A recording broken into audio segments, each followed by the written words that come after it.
Et salut les jet skieuses, jet skieurs, c'est Majet. Je voulais simplement vous remercier parce que je viens de voir que mon compte vient de passer à 200 abonnés. Donc ça me paraissait simplement normal de tous vous remercier. Et comme j'avais fait lors d'une vidéo précédente pour les 100 abonnés, je me suis dit que ça serait sympa de vous citer quelques anecdotes entre la dernière vidéo et aujourd'hui. Et ben allez, c'est parti.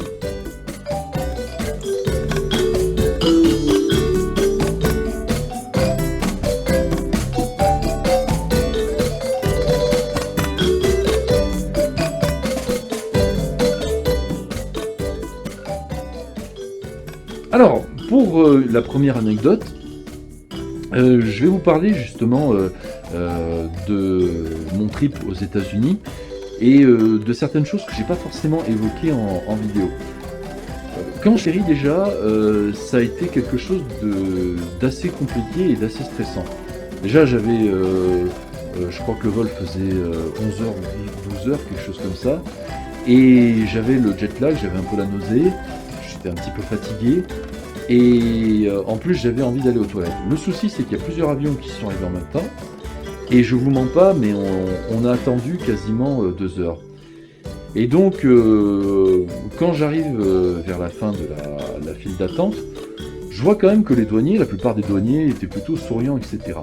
Et là, à un moment, il y a un gars qui me fait signe, un des douaniers, et le gars me prend en grippe.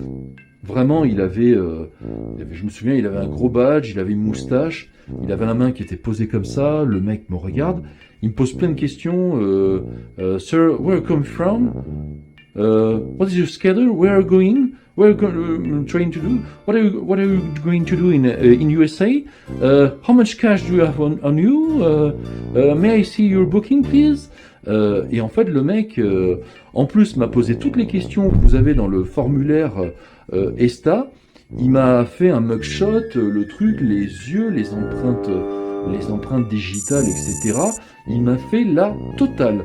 Et plus il me posait des questions, et plus je sentais que ça faisait un peu comme dans GTA, c'est-à-dire qu'il y avait les 5 stars qui se mettaient à clignoter, et vraiment, ça en était mais hyper désagréable. Je me suis dit, mais il va me foutre dehors, là, il va pas m'accepter sur le territoire. Et donc il me pose 2-3 questions comme ça. Donc le mec était comme ça, et à la fin, comme il savait que j'étais français, il fait « Ah, ok, alors tiens, bon séjour, bon voyage, amuse-toi bien, tu vois. » Et en gros, le mec est passé d'un état smile, comme ça, alors que juste avant, il était en mode wow, quoi, c'est vrai que ouais, l'arrivée sur le territoire américain était un peu compliquée. Après, honnêtement, c'est le seul qui a été un peu rude et un peu sévère avec moi, mais tous les Américains que j'ai rencontrés après ont vraiment été super sympas avec moi par la suite. L'autre anecdote aussi dont je dois vous parler, elle concerne les smartphones. Et mon ancien smartphone que j'avais en 2022 était un smartphone 4G. Sauf que dans le même laps de temps, les Américains, en 2022, venaient d'instaurer le système Volt, et donc ça a supprimé la 3G, et ça a impacté mon téléphone 4G. En revanche, je pouvais toujours utiliser le GPS, heureusement des fonctions comme Snapchat, Messenger, etc. Mais on va le voir après, ça a quand même posé des problèmes pour des moments assez importants. Par exemple, comme les prix ont pris une inflation mais monstrueuse entre 2020 et 2022, à un moment, j'étais obligé de passer par Turo.com. Je rappelle que mon trip aux États-Unis, j'avais prévu à la base de le faire en 2020, mais j'ai été obligé de l'annuler parce que il y a eu le Covid, on était tous bloqués dans chaque pays, dans chaque ville, chez nous, etc. Et donc, je passe par Turo.com. Alors Turo.com, le principal avantage que vous avez, c'est que c'est vraiment pas cher. Par exemple, la Mustang, je crois que la Mustang Cabriolet, en passant par Hertz, je pouvais la louer genre 70$ par jour en 2020. Par contre, en 2022, elle était passée, je crois, à 300$ comme ça. $325, il me semble, par jour. Et là, je dis non, faut quand même pas pousser mémé. Donc, je trouve un peu des Mustangs, etc. Je me fais mon planning entre la Californie et puis l'Arizona et puis la Floride. Et donc, j'atterris. Après l'histoire du douanier, j'avais pris un hôtel parce que je me suis dit, on va d'abord se poser à l'hôtel, à l'aéroport, et après demain on verra ce que l'on fait. Le lendemain matin, donc je me réveille, et puis je marche un petit peu, une dizaine de minutes, et puis un peu plus loin, donc j'avais un point où je devais récupérer initialement une Chevrolet Camaro. Mais le propriétaire, un de ses livreurs, en gros, a eu un accident avec un Camaro sur l'autoroute. Donc là, il était là, ah purée, merde, attends, on va te trouver une solution. Donc, ça m'a fait un peu suer, mais en même temps, c'était plutôt avantageux. Il m'a dit, bon, je te la fais au même prix, mais la seule chose que j'ai, c'est une BMW série 7. Et moi, j'ai tiré un peu la gueule, parce qu'honnêtement, des BMW, la France, c'est limitrophe avec l'Allemagne. Si je veux, je vais même faire un tour sur le Nürburgring sur un week-end. Ouais, sur le coup, ça m'avait un peu mécontenté. Donc après, j'ai fait mon tour sur Los Angeles. Je suis allé faire du jet ski, comme vous avez pu le voir, par le biais de Rent Me Fun, etc. Je rends la voiture et je me dis, je vais passer par, je crois que c'était Lyft, une compagnie VTC. Mais mes courses, je commande 2 fois et mes courses sont refusées. Et en fait, c'était à cause de la carte bleue. Pourquoi ? Parce que on a tendance à dire à tort une carte de crédit, du moins en France, mais en fait nous on fait des transactions bancaires par débit. Là où aux États-Unis c'est par crédit. Donc j'avais pris à l'époque une carte qui fait à la fois débit et crédit, mais qui n'était pas non plus comme les cartes internationales genre Revolut, Hello My Bank, Fortuneo, etc. Et qu'est-ce qui s'est passé? C'est que comme je pouvais pas payer avec ça, j'ai dû me démerder avec une station essence dans le coin pour appeler un taxi que je puisse le payer en cash. Heureusement, ma carte de crédit en l'occurrence, me permettait quand même de retirer du cash dans ce qu'ils appellent les distributeurs, les ATM, comme le disent les Américains. Et ça, des ATM, il y en avait de partout.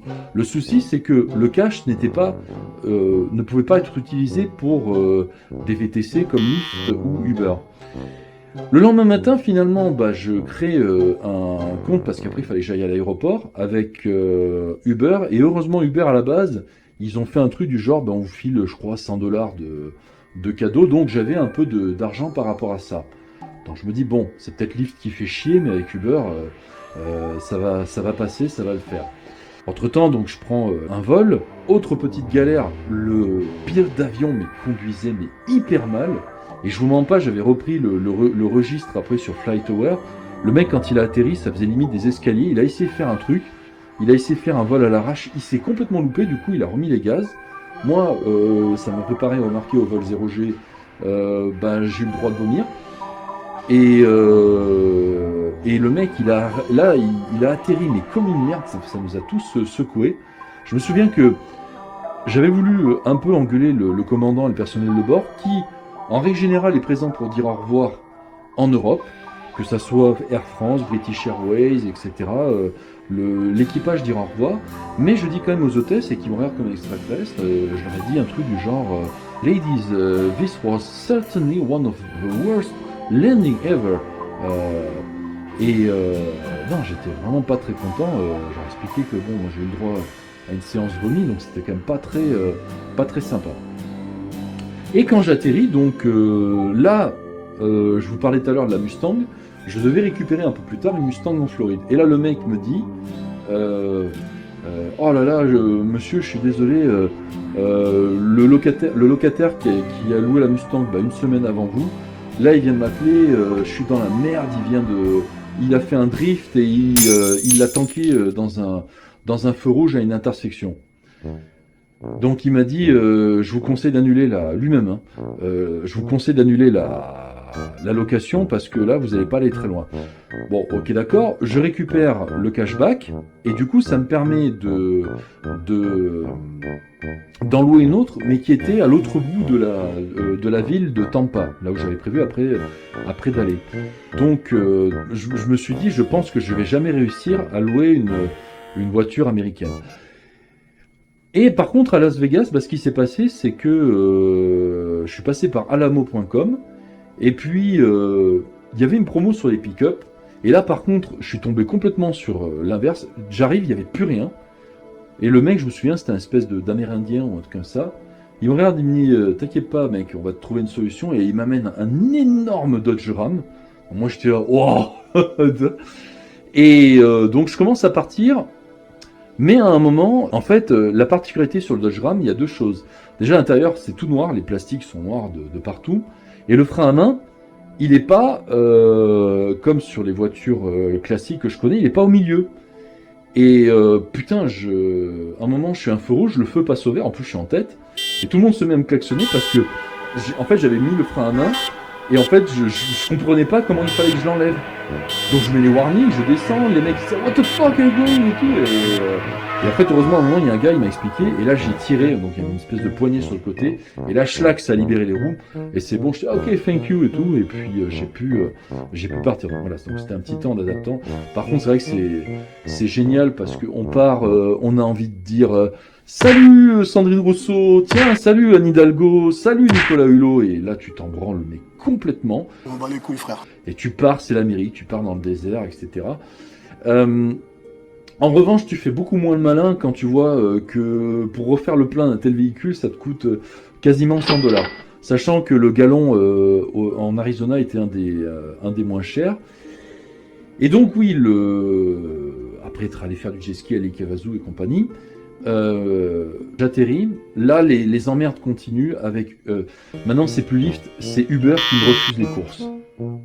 Et il fallait que j'aille chercher, le mec il m'attendait, il fallait que j'aille chercher la voiture du côté de Tampa. Donc, j'y arrive pas. Je pouvais pas appeler ma banque parce que j'étais à l'autre bout aux États-Unis. Et en plus, je rappelle qu'à cause de l'histoire du Volt, avec un téléphone 4G, je pouvais pas émettre d'appel. Et la dernière solution que j'ai trouvée, c'est finalement, c'est demander en bas à l'accueil de l'hôtel où j'étais si ils pouvaient pas me faire venir un taxi. Et là, j'ai pu récupérer la Mustang, mais je devais normalement faire un épisode où je loue un jet ski dans la baie de Tampa. Mais en fait, j'ai passé un temps fou à essayer de réparer ce putain de problème. Il y a eu un jour où vraiment ça a été horrible pour ça. Et en fait, j'ai contacté le propriétaire de la Mustang en lui disant écoute, mec, je suis dans la merde.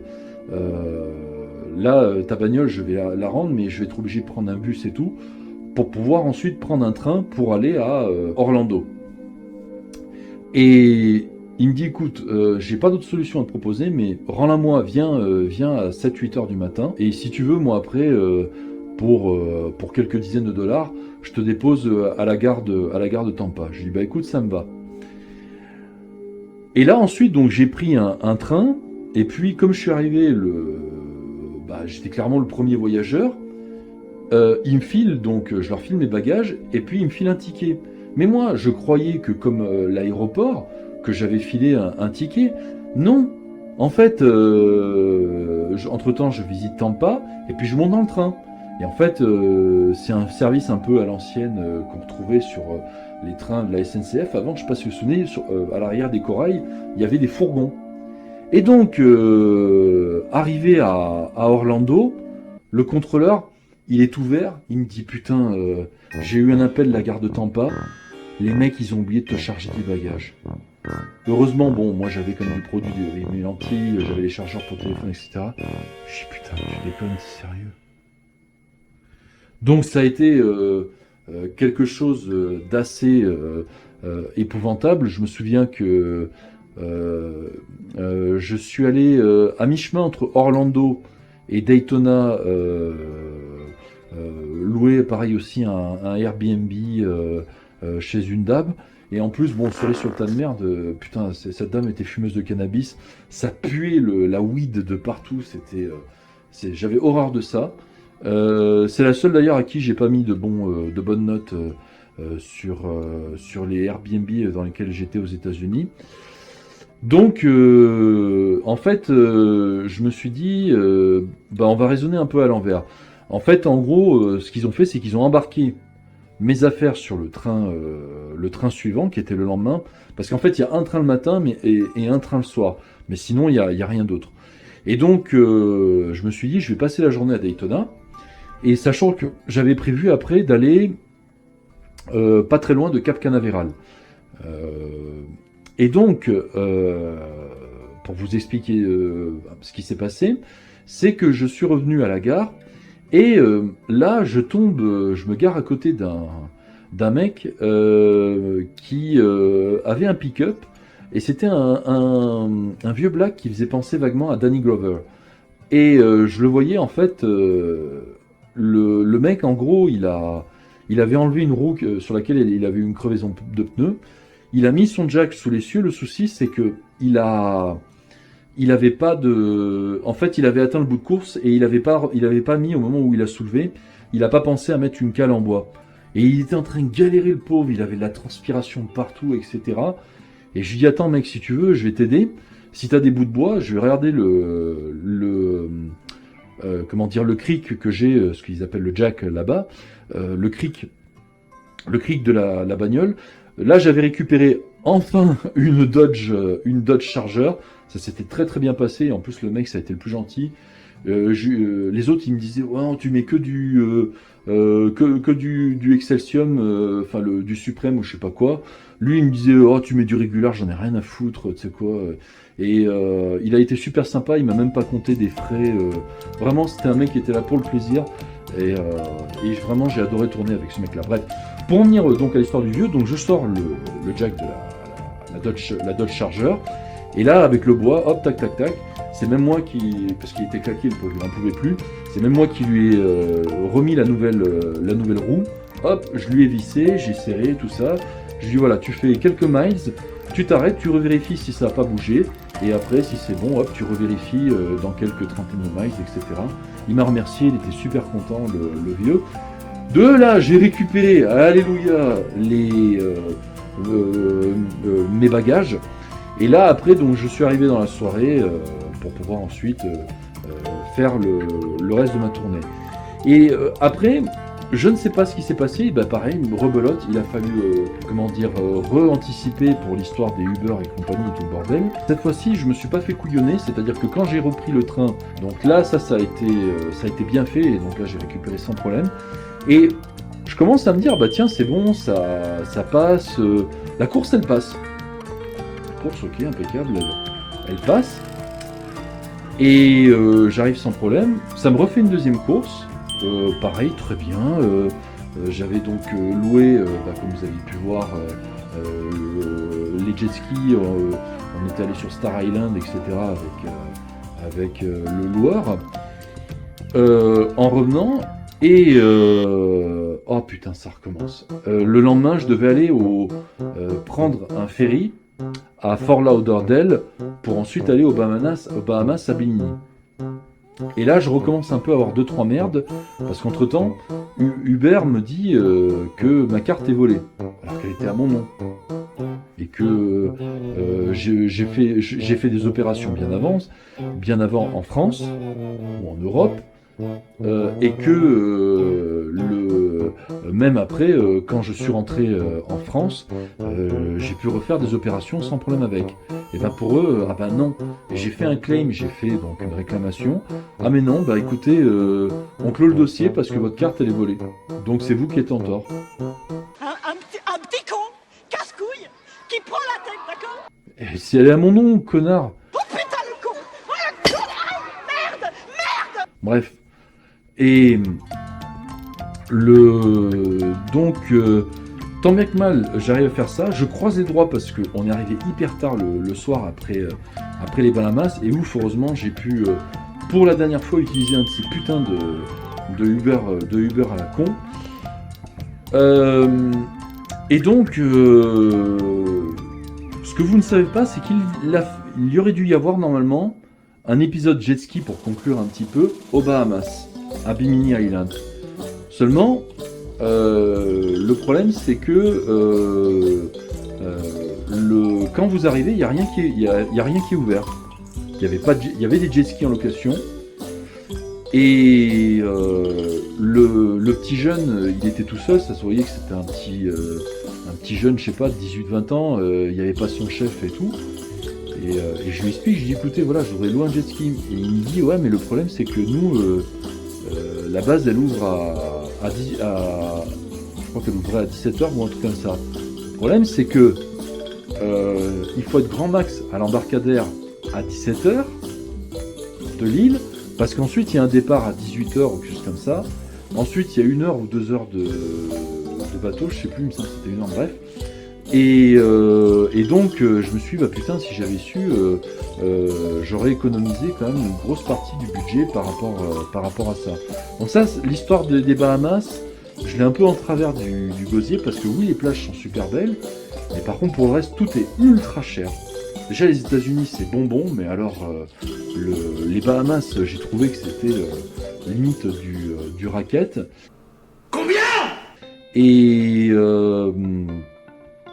ouais, là, je me suis dit, ouais, c'est quand même pas terrible de faire ça. Parce que j'ai découvert le jet ski à Saint-Domingue, en République Dominicaine, et là-bas, vous pouvez faire du jet ski dès 10h du matin, et ça dure le soir jusqu'à 19h sans problème. Alors pas la nuit, mais une bonne partie de la journée. Donc là, ça m'a énormément déçu concernant la partie Bahamas, et j'ai pas pu conclure avec un épisode Bahamas. Donc j'en suis désolé. Donc voilà, et puis après j'ai pu rentrer. Et puis, heureusement, ça c'était ma crainte, c'est que la dernière course ne passe pas, mais j'ai réussi à la faire passer en faisant un peu de forcing, je ne sais plus comment. Alléluia. Et après, par contre, comme je pouvais pas mettre de téléphone, le dernier Airbnb où j'étais, le propriétaire, il a été super gentil. J'ai dit écoutez, je vous explique, voilà, moi je peux pas passer l'appel, est-ce que je peux simplement appeler un taxi pour que... Il me dit ouais, il n'y a pas de problème. Et le mec, il me dit ah mais il n'y a pas de souci, je suis à 10 minutes de chez vous, je vois très bien où vous êtes, je vous pose à l'aéroport, il n'y a pas de problème, tac tac tac, voilà, hop, et puis c'était fait, impeccable. Et en rentrant par contre, oui, j'ai eu droit à l'Airbus A380, qui est de très loin peut-être le meilleur avion, du moins pour les vols comme ça, long courrier. Bah c'est simple, c'est un avion qui est à peine plus bruyant qu'une chambre comme celle-ci. Donc du coup, comme on est parti le soir, j'ai dormi une grosse partie de la nuit, et ça a été vraiment quelque chose de très, très agréable. Quand je suis arrivé, j'ai eu le droit à une dernière surprise, et en rentrant, boum, là je me rends compte que j'ai chopé, je refais un dernier test, et là j'ai 2 barres et j'ai chopé le Covid. Je pense que je l'ai chopé à Miami. Après, pour autant, aucun regret. Par contre, depuis, c'est pas faute de porter le masque, j'ai perdu des capacités olfactives. J'ai toujours le goût, mais mon nez n'a jamais retrouvé la puissance qu'il avait avant le Covid. Autre anecdote aussi, donc dans la foulée, vous savez que j'ai fait le vol 0G, où j'avais fait tout un truc avec le jet ski. Donc je vous avais expliqué que, en fait, initialement, je leur avais demandé si je pouvais pas emmener un petit jet pour enfants, gonflable, ce genre de truc, histoire de rigoler. Ils m'ont dit non, c'est un peu trop gros, ça va être un peu trop dangereux. Pareil pour l'histoire du casque, etc. Et donc on avait rendez-vous la veille, et voilà certaines choses que je ne vous ai pas dit. Dans le lot, dans le repas, il y avait un personnage un peu bizarre. C'était un type qui parlait pas. Il était assez aigri. Et je vous avais expliqué que nous, on était curieux d'eux. Et eux aussi, pareil, ils posaient beaucoup de questions à notre sujet. Et puis, on parlait un peu de certaines choses. Jean-Luc Chrétien, Claire Roy, Thomas Pesquet, etc. Et la discussion vient sur Jeff Bezos et Elon Musk. Et ce mec-là, d'un seul coup, il était comme ça.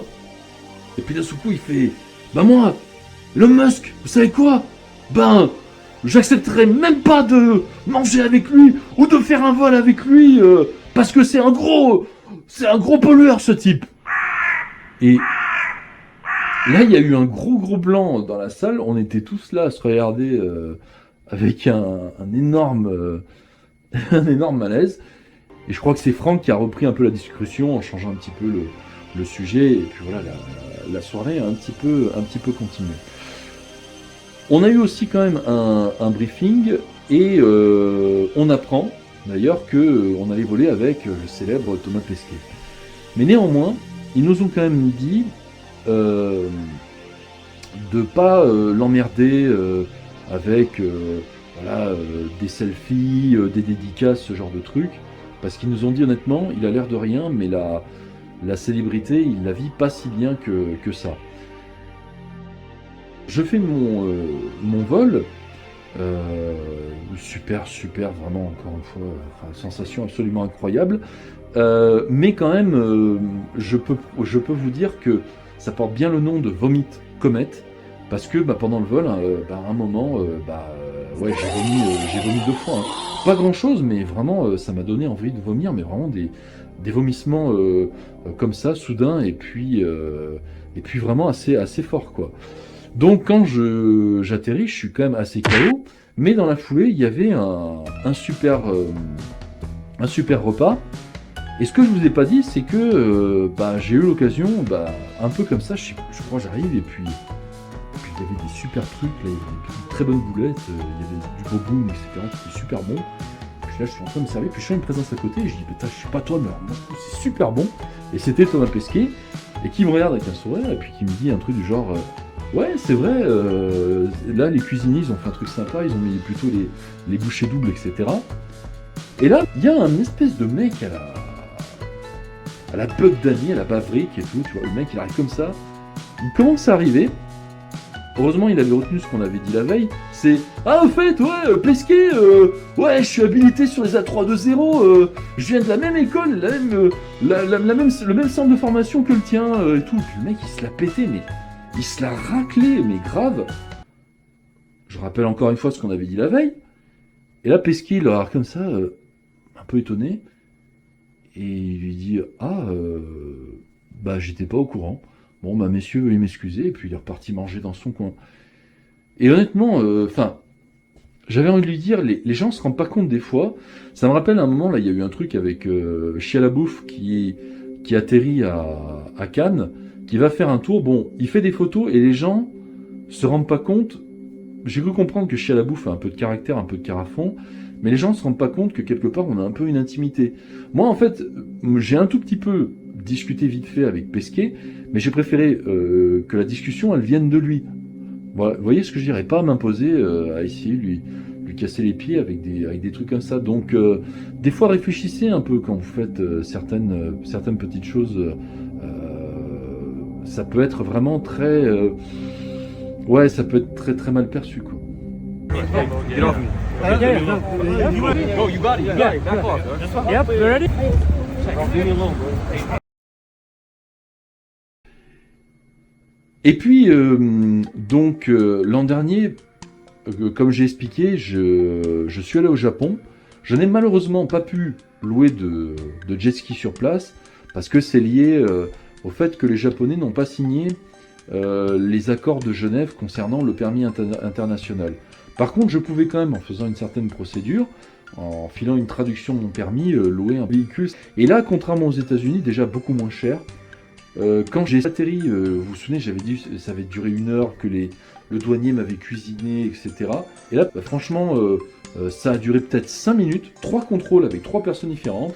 C'était konnichiwa, ok, domo arigato, konnichiwa, ok, arigato gozaimasu, konnichiwa, ok, machin. 5 minutes, impeccable et tout. Et tout le pays est comme ça.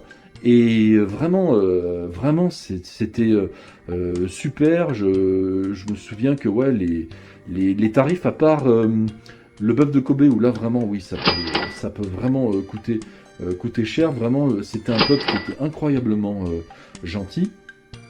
Et par exemple, à un moment, il y avait j'ai loué une moto. Et je vous avais dit que j'allais parler un peu de hors sujet. Donc je pars à l'ouest de Tokyo, je pars un peu dans les montagnes, pas très loin d'ailleurs du mont Fuji. Et je m'arrête sur une aire qui s'appelle, je crois, Ishikawa. Et puis il y avait à côté de moi un gars qui arrive, un biker, un bozozuku comme ils les appellent. Et le gars fait tomber un gant. Et moi, dans un japonais approximatif, je lui dis Sensei, chotomate, kore ogai shimasu. Et donc je lui rends son gant. Alors le gars était là, oh, arigato, tout, donc il me rend le gant, ok. Et puis moi, j'étais en train de préparer ma moto ou quelque chose comme ça. Et 2 minutes après, il est venu, il m'a offert une petite bouteille de kohi, comme ils les appellent, bouteille de café. Et j'ai trouvé ça super. Moi, j'étais, oh, arigato, c'est tout. Donc non, c'était vraiment très cool comme ça. Et pareil aussi, allez. Ah, vous aimez les anecdotes sur les filles, hein. Je rejoins des amis à moi et à un moment on va faire un karaoké et on était dans un espèce d'énorme truc où il y a des pachinko ou des jeux d'argent ou des trucs avec des pinces. Et il y avait 2 japonaises qui étaient en train de jouer.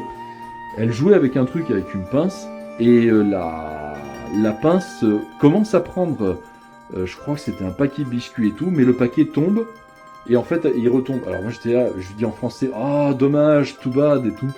Et en fait un peu plus tard, nous on était en train de faire un tour dans le truc et en fait entre temps ils ont gagné un truc et la fille m'a offert, elle avait gagné finalement 2 paquets de gâteaux et elle m'a offert un paquet de cookies à la banane ou quelque chose comme ça, donc j'avais trouvé ça pareil aussi très sympa de sa part. Donc voilà, quelques petites anecdotes, peut-être que j'en ferai d'autres d'ici là. J'espère que ça vous a plu, merci encore. Là j'ai mis aussi sur Instagram donc plutôt des formats, on va dire, vous savez les formats de smartphone un peu rectangulaires. Mais je vais travailler un peu plus tard aussi sur des vidéos avec des formats 16/9 parce que j'aime bien quand même les formats longs et les formats où effectivement on peut le voir parce que c'est sympa pour voir vite fait dans le cadre de réel ou de story, mais les formats comme ça, au niveau visuel, je trouve que c'est un peu moins impressionnant que le 16/9. Et bien d'ici là, plein de petites gâchettes et je vous dis à bientôt et merci encore pour votre soutien. Allez, salut!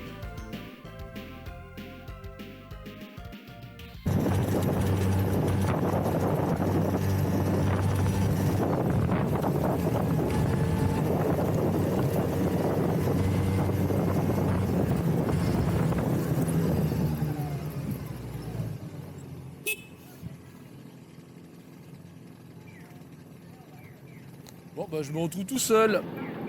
Hop.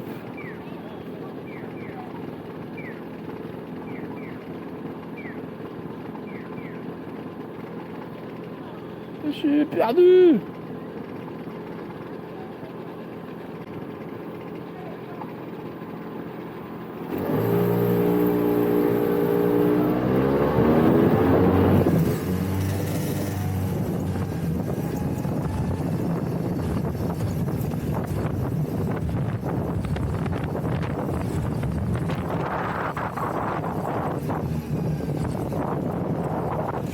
Les gars.